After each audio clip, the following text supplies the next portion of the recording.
Speaking in front of groups of people can be hard. It doesn't matter if you're speaking to 5 people on a Zoom, 7 people in a conference room, hundreds of people if maybe you're on stage at a conference. It's hard. It's hard to grab their attention. It's hard to not be boring, and it's hard to not be nervous. And the majority of information that's out there about public speaking are from people that are just epically boring, and they're just wrong. I've given over 300 major speeches and keynotes. I've spoken in front of tens of thousands of people, and I know the stuff that you should never do and the stuff that you must do. And again, this applies to if you're speaking to 5 people on a Zoom, 10 people in a conference room, in a classroom. It doesn't matter. You have to grab their attention. So the first never do is to never start out your speech with a slide or something that says, these are the 5 things that we're going to go over now. Or these are the 7 things I'm going to cover in this talk. That is so boring. Why? Because the person that's sitting there, that's listening to you, all that they're thinking about is, oh my God, there's going to be 7 more of these things, and they can't take it. Never show that list of all the things that you're going to go over. That destroys engagement. Now, the other thing you never want to say is the words later on. If you say later on, we're going to be discussing whatever, all that you are saying is there's going to be more epically boring stuff that you're going to be sharing. Later on equals boring. Now, the other thing you want to never ever do is memorize your speech. This is the opposite of what you're going to hear from all sorts of other people talking about speaking to groups. They say, oh, when you're presenting that important thing, you want to make sure you memorize your speech. That's the way to go. Garbage. There is nothing more boring than listening to somebody that has memorized their speech.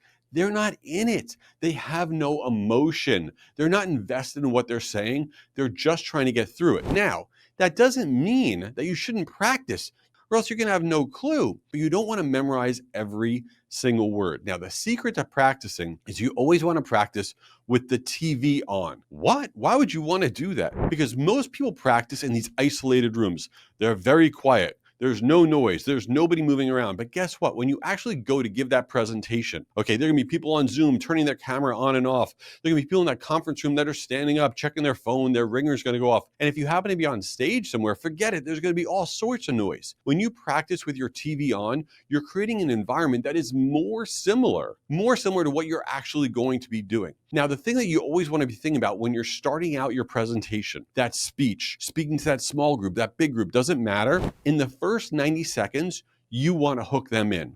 A lot of people make the mistake of they save their best stuff for last. Whatever is the most exciting thing you got, that really cool stat, that new trend that nobody knows about, that trick that nobody's heard about, whatever it is, you share that in the first 90 seconds. Why? Because you get them hooked in. If you save it for the end, guess what? Nobody cares at the end. They're barely paying attention. That doesn't work. Share the most important thing you got first. The other key thing is to be relatable. You want to connect with whoever it is that you're speaking to. They want to connect with you. When you start out with something like this, isn't it the worst when blah, blah, blah happens? And that happens to me too. And this is how you can solve for that. Instantly, the person's like, oh, they get it. They have the same issues that I do, and they know how to get past it. You connect with whoever it is that you are speaking to. Now, the other thing you want to think about is filling the space. And this is something people don't do enough of. If you're on Zoom, you can't just sit there like this and be boring. If you're on a stage, you can't be behind a podium and be like this and just be like boring. You need to move your arms. You need to move your body. You need to stand up and walk around. You need to use your hands. You need to have the energy for everybody that's watching. If you are monotone, if you don't move around, it's not going to work. Fill up whatever space, fill up the screen, fill up anything, your environment with you. That gets people engaged all the time. Now, the other thing you always want to be thinking about is catering to everyone. You never want to make anybody feel stupid. If there are acronyms in your speech, the ABM, the CTA, the whatever, you need to say what those words are.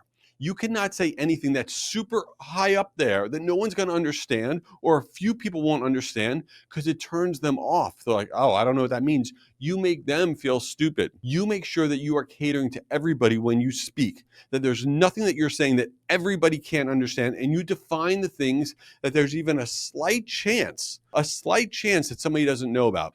Now, some of you out there might be nervous.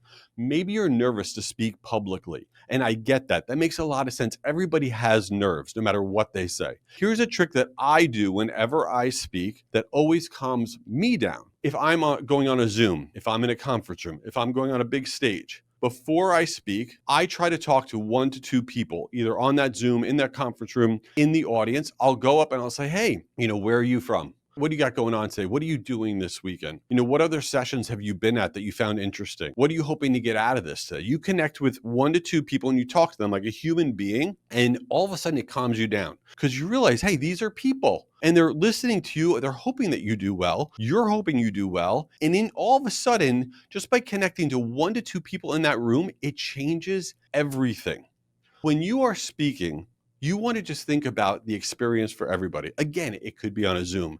It could be in a conference room. It could be on a big stage. But ignore the nonsense that's out there and following all the other rules. Think about what you like, what you enjoy, what you like to consume, and that's what other people do also. Public speaking, speaking to a group, is something that everybody needs to do in any capacity in their lives, and learning these little things can make a huge, huge difference.